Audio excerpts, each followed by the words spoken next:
맞아요. 내가 어제 SBS 뉴스 보도를 보면서 정말 혐오감을 느꼈던 게 뭐냐면 사실은 어떤 게 메인 뉴스가 돼야 되냐면 산업 생산이 코로나 이전 수준으로 회복해서 사상 최대치를 기록했다. 기업들이 느끼는 경기 지표가 10년 만에 가장 높았다가 메인 이슈가 돼야 되는데 맞아요. 이거는 헤드라인으로만 읽어 그냥. 그런데 국민들이 느끼는 체감 경기는 아니다야 보도가. 그러니까 이 스킬은 뭐냐면은 기본적으로 국민의 지금 사람들이 경제가 망가졌다 막 경제 폭망 이야기를 해. 근데 데이터를 내밀면 그거 말고 체감 경기 이야기하는 똑같은 스킬을 SBS가 어저께 방송에 딱 경기 지표는 파란불, 바닥 경기는 빨간불. 야, 그런데 IMF 때 최강 경기는 최고였다. 사람들한테 다 마이크 들이대고 보면은 전부 다 아니 도대체 나라가 왜 망했다는지 이해할 수가 없어요. 나는 돈 잘 벌고 있는데 이런 식으로 얘기했던 게 IMF 때였어. 그래갖고 그 다음에 어떻게 됐어? 바로 꼬꾸라졌잖아.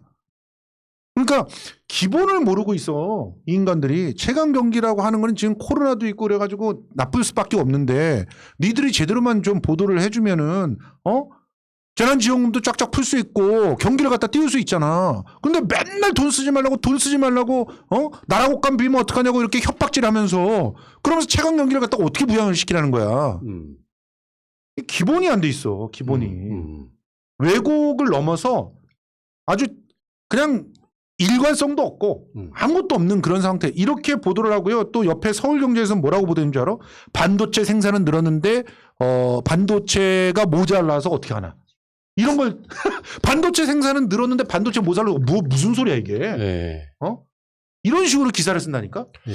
장난질 해가면서 경제적으로 그러면은 지표가 좋아졌는데 그 수익은 누가 버느냐? 왜 그들은 나눠주지 않느냐 이런 쪽에 대한 생각은 나오지 않습니다. 그저 덮어놓고 언론들 잘 먹고 잘 삽니다. 정부 돈도 받고 광고 여전히 나갑니다. 어떻게 광고 돈을 더 받아먹을까 머리만 굴리고 앉았는데 일반 국민들의 삶에 대해서는 전혀 언급되지 않고 그저 바닥 민심은 나쁘다. 이건 선동이지 기사가 아닙니다. 오늘 대놓고 다 선동했어요. 오늘 대놓고 사실상 그 1면이나 3면에 머리 기사가 뭐였냐면은 박영선, 오세훈 하면서 20% 차이 난다. 이걸 다 때렸어. 그러면서 20, 30대가 돌아섰다.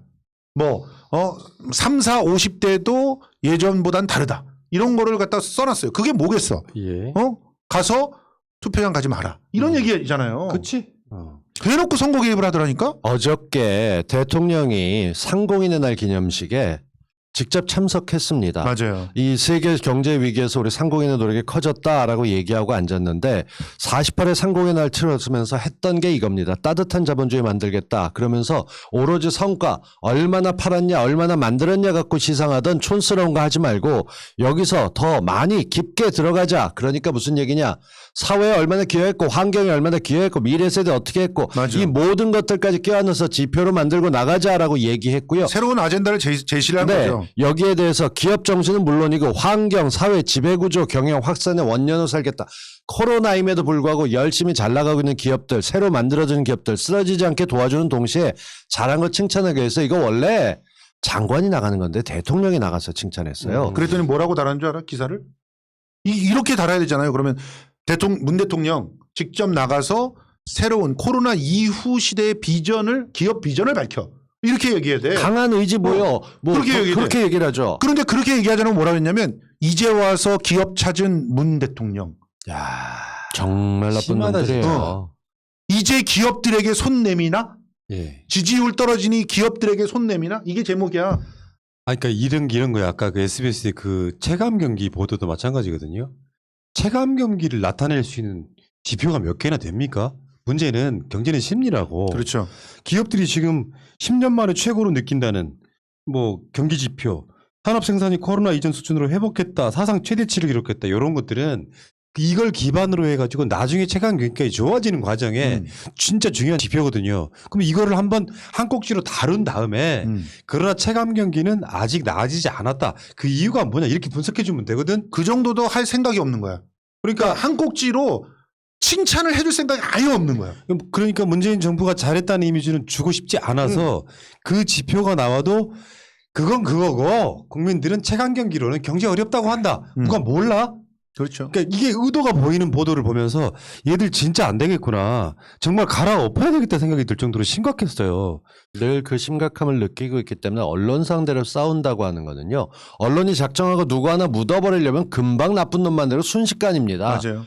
그걸 내내 당해왔었고 그때 당할 때는 사람들이 누구나 다 잘못하면 나도 젖장난할까 입 다물고 있자 그러고 있었습니다. 그리고 여러분이 잊어버리시는 게 아니라 왜곡을 하고 덮기 시작하면 천하의 김어준도 못 버틸 정도가 되는 거예요. 그래서 해외로 나가서 피할 수밖에 없었던 아픈 기억도 있는데 이런 언론들에 대해서 좋아요 싫어요도 포털 보시면 알겠지만 이 기사 이상해요.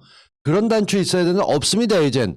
화내요만 있어요. 이거는 기사 내용에 화가 난 건지 기사에 화가 난 건지 모르게끔 포털 규제하고 언론 제대로 중심 잡게끔 대대적인 개혁해야 됩니다. 근데 이게 무슨 문재인 정부가 일폭 타고 났어요. 사법개혁, 검찰개혁, 언론개혁 거기에 지금 부동산 투기꾼들과의 전쟁하고 있는데 뭐 이렇게 해야 될 게 많아. 그러니까 나는 오늘 또 언론이 한 대표적인 거짓말 중에 하나가 박주민 의원에 대한 공격인데 박주민 의원을 뭐 100%나 옹호할 생각은 없어요. 나라면 솔직히 월세 올린다고 했을 때 내가 그 자리에 있었고 임대차 3법을 갖다가 주도해 나가는 사람이라면 내가 직접 가가지고 차라리 공짜로 줘라라고 해도 그렇게 했을 거야. 집을 팔던가. 그런데 박주민 의원이 너무 바빠서 챙기지 못했던 건 사실이야. 그거는 욕해요. 그런데 생각해봐. 3억에 100만 원짜리 월세였어. 그거를 3년 동안 내내 있다가 그 사람이 갑자기 돈 벌어서 이사 나간대. 그래가지고 다른 사람을 찾았는데 그래서 부동산에게 맡겼더니 1억에 185만 원에 했다는 거야. 아니 계산해봐. 여러분 주변에 찾아봐봐. 3억에 100만 원짜리가 3년 전에 3억에 100만 원이었어.